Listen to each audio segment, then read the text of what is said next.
HetNet for a customer anywhere in the world. The panel itself represents many of the facets of companies that work in the HetNet space, between modeling, providing equipment, operating, managing, and maintaining these critical services. So I'll have the panel introduce themselves and the company for which they work, and afterwards we'll go into 7 different topics. I'll start myself. I'm Greg Santee, Director of Sales for BlackBox. BlackBox is a $1 billion company that does engineering, implementation, and operations of technology infrastructure for enterprise clients. Hi, my name is Peter Smith. I'm Director of DAS and Small Cell at B&T Group. B&T Group was founded in 2000, and since then it's turned from a 2-man structural engineering firm into a full-service wireless engineering, construction, and field services group. We have offices across the country in 6 regional offices, and we have 200 people now working for us. We're growing rapidly. We offer services ranging from site act and A&E drawings, structural engineering, tower engineering, modification design, all the way through, of course, DAS and small cell design and installation. Good morning, my name is Alex Jovel. I'm the Sales Engineering Manager for the Americas at Ivywave. I have over 15 years of experience in RF and currently oversee all the sales engineering activities in Canada, US, and Latin America, which includes professional services, deployment of solutions, and implementation of all of our new innovations. I am representing Ivywave. For those who don't know, Ivywave is a software solutions company for the planning, design, implementation of new building networks. We currently, like I said, oversee all this, and we are mostly used by operators. We have our user also OEM manufacturers and system integrators in over a big. Lance Craft, I'm the Vice President of Sales for the Americas for a startup company known as Dali Wireless. Dali specializes in digital DAS as a technology company. We're quite honored to be a part of the panel with such established companies, and we certainly are looking forward to the conference at the PCIA.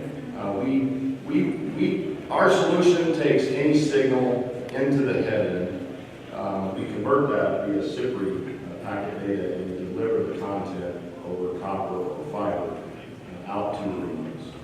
So we certainly are well known now by our competitors, but some of you may not know exactly who Dali is, and we invite you to stop by our booth so we can describe more about what we do. Bill Jesser, so I'm the Product Development Manager for Cox Communications. Those of you who aren't familiar with Cox, we're the 3rd largest cable company in the U.S. I think we are somewhere around the 6th largest provider of Ethernet services in the country. I have responsibility for product development over the wholesale and carrier products at Cox, so cells like backhaul, small cell managed services, Wi-Fi offload. Been in the industry about 20 years. Started out on the RF side, and built out networks, PCS, done test and measurement work, self-optimizing networks, and on product side. I'm Allan Tantillo. I'm the Director of National Development and Siting Policy for T-Mobile. Part of my responsibilities, I oversee the DAS and small cell deployment for T-Mobile from a national level. Worked for T-Mobile for 17 years and been in the industry over 20 years. Well, we take a look at our first topic. We talk about some of the licensed and unlicensed technologies being combined together. In terms of what considerations go into a system when you're using both LTE and Wi-Fi in an enterprise application, are both of those technologies needed? Are they purely complementary? And kind of follow on, assuming that they are, should Wi-Fi be used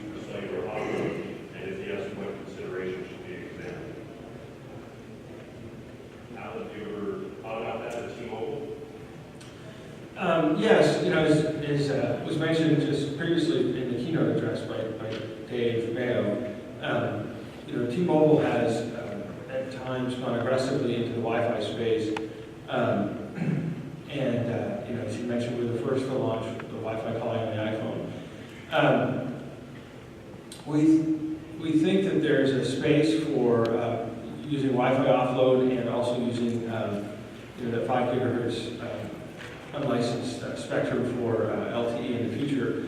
I don't think that it's at a stage where it's mature enough that it can be consistently used by customers. We, in an enterprise situation, we use it right now primarily with our customers in the home, and we do, I guess, that we do use it in the enterprise space with our customers as a solution to help provide them coverage and capacity.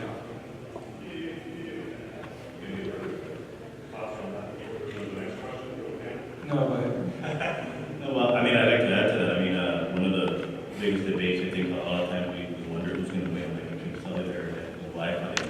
I think Wi-Fi is here to stay. When the consumers know about the technology, it's very natural for them. Me, my experience when I go to Latin America, everywhere that you go, the first thing you do is ask for Wi-Fi, right? And I think we're seeing more developments.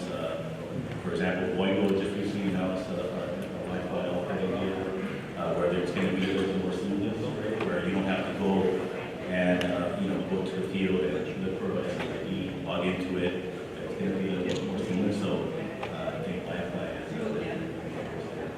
And I think one of the things that we noticed at BlackBox is if you're talking about the client, they need to carefully consider what their own needs are really for Wi-Fi.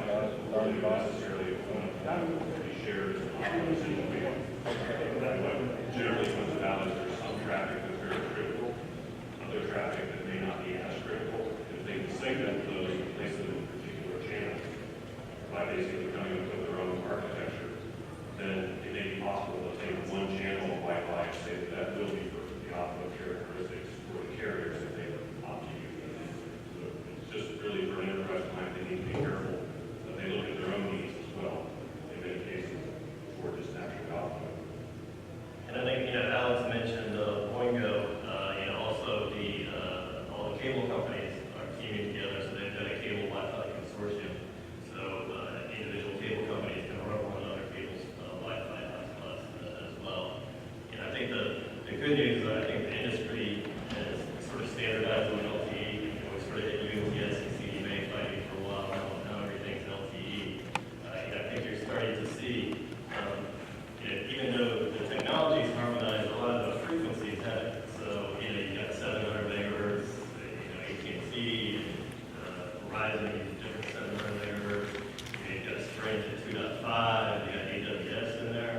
So, you know, the unlicensed band sort of provides a, you know, a common frequency layer that all the carriers can use. So, you know, you're starting to see things like the LTE license, you're starting to see Qualcomm and Alcatel-Lucent, they've been pushing this technology where they're using Wi-Fi for the downlink, and LTE for the uplink. So I think it's exciting times, and probably more to come. And that's a great lead into the next question, Bill. Next one was, how do you see LTE unlicensed playing into the bill with HetNet? And is it really a game changer? That area could be available on the iPhone. So it sounds like you say yes. Yeah, I think so. I think the big challenge is, you know, Wi-Fi sort of assumes there are other Wi-Fi APs out there. So it listens before it broadcasts. LTE, you know, it's typically using licensed spectrum, so it doesn't need to, you know, listen before it talks. So I think the industry needs to figure out how LTE and Wi-Fi can play nicely in the same unlicensed space. So I think, you know, LTE needs to adopt some sort of listen before talking technology, something like that. We go on to topic number 2, looking at licensed and licensed being used within the same facility. So convergence has many different definitions to different people, but with respect to this, we're looking at using cellular frequencies and public safety frequencies within the same structure. What are some of the considerations that go into such a combined system where cellular and public safety are running on the same infrastructure? Lance, do you have any thoughts on that? Yeah, when we look at these systems that are designed and built, I think the most important thing is to consider how carriers can provide the best customer experience utilizing all the resources that are available to them. I mean, Valley, as well as many of the other competitors we have, can support on the same network public safety, Wi-Fi as an extension of an existing Wi-Fi network potentially, and commercial systems and frequencies. But when you really get down to the granularity of designing these systems, what you find is there is an inherent difference between how you would design a public safety system compared to a commercial system. There's different requirements for each. There are different key differentiators and drivers. I mean, for instance, commercial systems are designed for carriers or for customers that are paying the carriers, and the carriers want to make money. In a public safety environment, you know, that's needed when there's lives to be saved. So there's inherently differences. I think the other thing to consider is when you get into an enterprise space, or the carrier is being considered as the lead to build these systems, there's a liability issue, right? Assuming that liability in public safety takes a lot of risk for a carrier to decide that they're going to put it on the same infrastructure. So our conclusion is, although it can be done, it's best left independent. We propose it as the customer, or as the enterprise or customer wants us to, but we do caution on the fact that there are design techniques, there's design criteria that are inherently different, and at the end of the day, most of what we find is even with the private networks, the public safety networks, and the commercial networks, we try to separate those two licensed spectrums. So inherently, I think the conclusion is there's differences, and the biggest thing comes down to the liability of who is going to operate the public safety network, if it's on a commercial system. I guess I would just add, I mean, there are the technology differences in terms of RF signal levels, the requirements of how much infrastructure needed to be covered for public safety versus commercial services. In some municipalities, you now have regulations that the two systems must be distinct and different. So one must examine that to ensure that you're not running afoul of the local municipality and what their requirements are. But if an enterprise client is self-paying, then there may be a desire to merge these two together to save capital costs for when they're putting this in for themselves. There are many factors that go into it, so you can easily say that you can combine public safety and commercial services is not necessarily given, even though from a technology point of view, they certainly can be done with the differences in what is required. Greg, how easy do you find that? I would think a lot of municipalities and agencies that own public safety systems, not necessarily nearly as technically savvy and as kind of cutting edge as this wireless industry is always developing, always growing. How can you blend those technologies when one may be one flavor and one's another? Well, they are separate distinct frequencies to start with, so it would be the manufacturer's equipment would be able to cover both of those. And then from a design perspective, as you know, you've got to sit down and take a look at what the requirement is from the public safety authority versus from the commercial operators that are looking within that facility. I would just say that these do happen on occasion, but in general, more and more of the market is trying to make sure that they remain separate and distinct.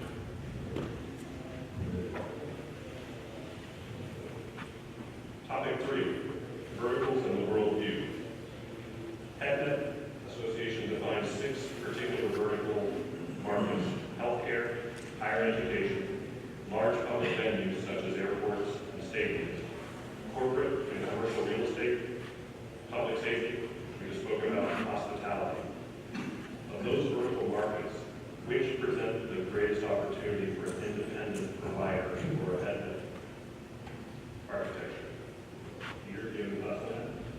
Yeah, I think in our experience, there's opportunities in all those verticals, obviously. And I think the lowest hanging fruit, obviously, would be the large venues, thousands, hundreds of thousands of people together at one time. I think much of that low fruit has been picked over the last few years. The thing we're most excited about, really, and that there seems to be infinite possibilities for, is the commercial real estate. probably the goal for us and for anyone moving in that space would be to educate the owners, find the needs. Not every building, not every location needs the service, and hence it's not not necessarily a great return on investment. But there are plenty of places we all know in the industry that need densification of coverage. So if you can find the right owner, and educate them, I think we see huge possibilities in that area. Okay. In terms of in your past experience panel, do you have any examples of an enterprise that's benefited from deploying LTE, in particular vertical or HetNet architecture? And is there a business case for this deployment? I'm just trying to understand the question.